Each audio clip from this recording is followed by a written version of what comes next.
आज हम चर्चा करते हैं राज्यसभा की। क्यों अमीर और बिजनेसमैन राज्यसभा की सीट खरीदते हैं। सांसद का एक सदन राज्यसभा, जिसके सदस्यों का चुनाव भारत की जनता ना करके पार्टियां करती हैं अपने अपने नीति और फायदे के अनुसार। भारत की संसद ही वह संस्था है जहां पर देश के लिए कानून और बिल बनते हैं। संसद में रहते हुए बड़े बड़े बिजनेसमैन को ड्राफ्टेड बिल को प्रभावित करने का मौका मिलता है। इसीलिए अमीर बिजनेसमैन राज्यसभा ज्वाइन करते हैं। आपने सुना होगा स्वाति मालीवाल के मारपीट के किस्से। किसी बात में मनाही करने के कारण उसको सजा मिली और सीएम का पीए विभव कुमार ने उसके साथ मारपीट की। अब वह वजह भी सबके सामने आ गया। कुछ दिन पहले ही स्वाति मालीवाल, जो कि केजरीवाल के काफी करीबी थे, राज्यसभा की सांसद मनोनीत की गई थी। दूसरी ओर धाकर वकील और पूर्व राज्यसभा सदस्य अभिषेक मनु सिंघवी, जिनका कार्यकाल पूरा हो चुका था और हिमाचल प्रदेश में उनकी हार ने उनका रास्ता राज्यसभा जाने के लिए रोक दी थी। इसी बीच दिल्ली के सीएम अरविंद केजरीवाल शराब नीति घोटाले में जेल जाते हैं।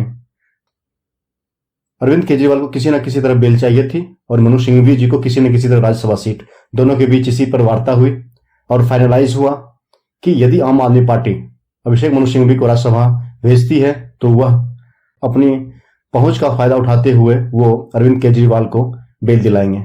फाइनली अरविंद केजरीवाल को बेल मिली और अब आम आदमी पार्टी को किसी न किसी तरह अभिषेक मनु सिंघवी को राज्यसभा का सांसद बनाना है।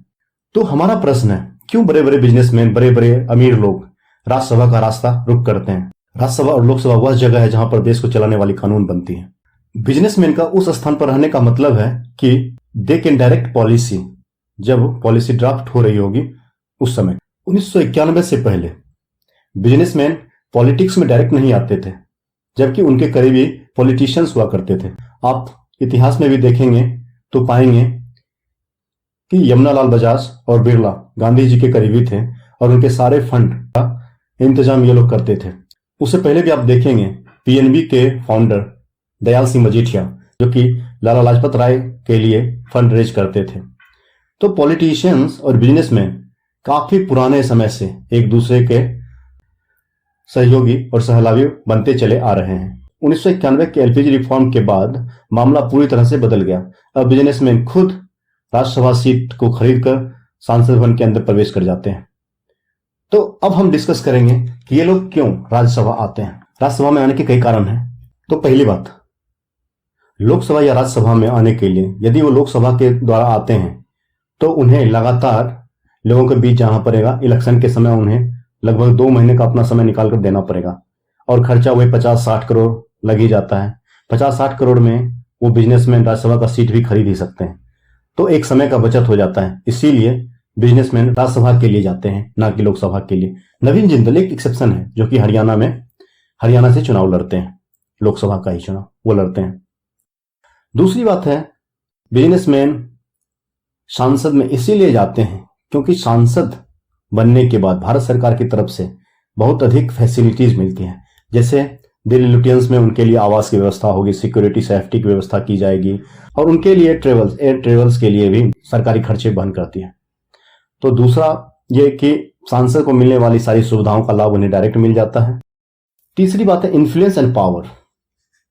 राज्यसभा में सांसद की तरह काम करने का मतलब है राज्यसभा में एक ऐसा प्लेटफॉर्म आपको मिल गया है जहां से आप पॉलिसी बनाने वाले को प्रभावित कर सकते हैं। बिजनेसमैन के लिए एक ऐसा मौका होता है जब वो अपने बिजनेस इंटरेस्ट के अकॉर्डिंग रूल्स रेगुलेशन बनवा सकते हैं।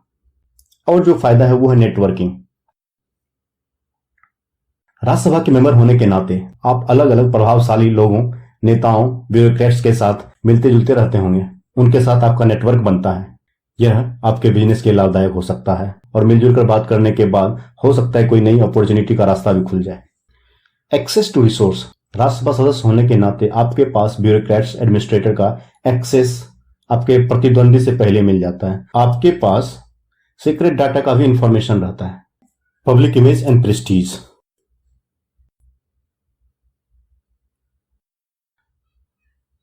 सफलता और प्रभाव को दिखाने के लिए कभी कभी यह भी जरूरी होता है कि आप सांसद बन जाए। नहीं तो जनरली बिजनेसमैन को गरीबों का दुश्मन माना जाता है, लेकिन जब आप सांसद बन जाते हैं तो गरीबों के बीच आपकी एक अलग पेठ बन जाती है। Social responsibility. समाज से कमाने के बाद समाज में वापस लौटाने का एक जरिया मिल जाता है। विजय माल्या 2 बार राज्यसभा के मेंबर बन चुके हैं और आपको आश्चर्य होगा कि इन्हें एक ऐसी कमेटी का मेंबर बना दिया गया था जिसका काम था कि सिविल एविएशन मिनिस्ट्री के द्वारा ड्राफ्टेड बिल को ये लोग स्क्रूटनाइज करेंगे। तो विजय माल्या को इसका भी फायदा मिला था।